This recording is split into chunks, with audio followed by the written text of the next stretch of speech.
ganito lang po. Pag nasa apps na po kayo, ang una nyo pong gagawin, punta po kayo dito sa My Account para ma-download nyo po yung apps. Ito po yun. Pindutin nyo lang po sa pinakababa, download apps. Tapos, punta po kayo dito sa task kasi po may free 100 pesos po yan dyan na ibibigay. May papanoorin lang po kayo. Ayan po yung mga task. Ayan, pindutin nyo lang po. May 100 na po yan agad papasok. Pag magre-recharge naman po kayo, ito lang, recharge. Tapos, type nyo po yung, halimbawa, 1,350. Pindutin nyo lang po itong recharge now. Dapat po yung GCash na gagamitin nyo ay nakalagin po dyan sa cellphone number nyo. Kasi ganito po ang lalabas niyan.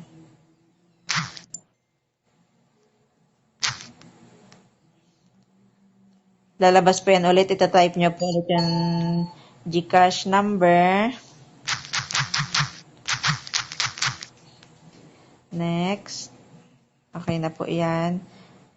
Ayan po, madadirect na po kayo. Kapag dapat po may laman yung GCash nyo, tapos send lang po. Tapos balik na po yan kayo sa account nyo. Pagtapos na, para po makita nyo po kung pumasok na. Kapag po magre-rent kayo, halimbawa po mayroon ng laman yung account nyo na 1,350, punta po kayo sa gitna. Ito yung SA, yung bilog na sign. Tapos pili na po kayo dyan ng generator na rirentahan nyo. Ito po yung mga example ng generator. Ayan, tag 2,000, 1,000, 1,350, 500, 1,000. Andyan na rin po nakalagay kung ilang days po yung contract. Mababasa nyo po dyan, 240 days.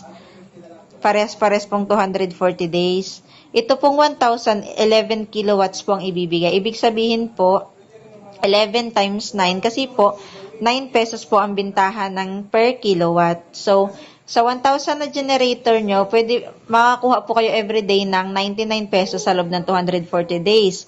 Kapag 1,350 naman po, 15 kilowatts times 9, 135 po yan.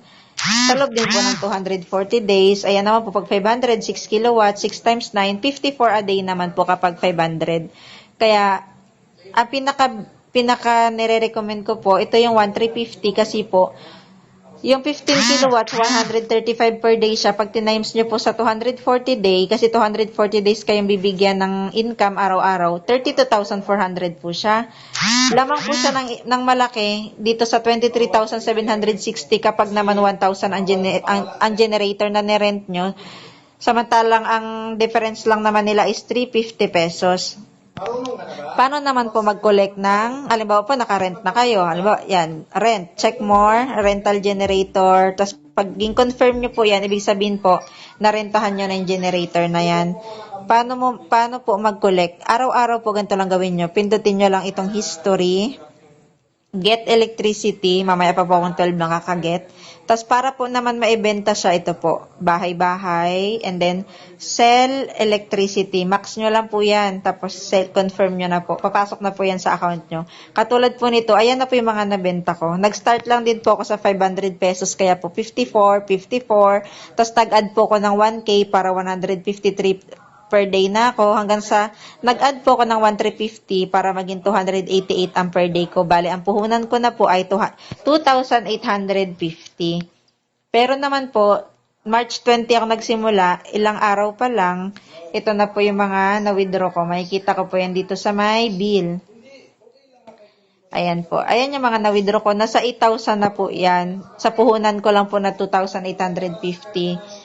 Kung itatanong nyo naman po kung okay lang walang invite, okay lang naman po. Kasi maintain naman po yung electricity na bigyan ng generator nyo kung ilan po yung generator na nirentahan nyo.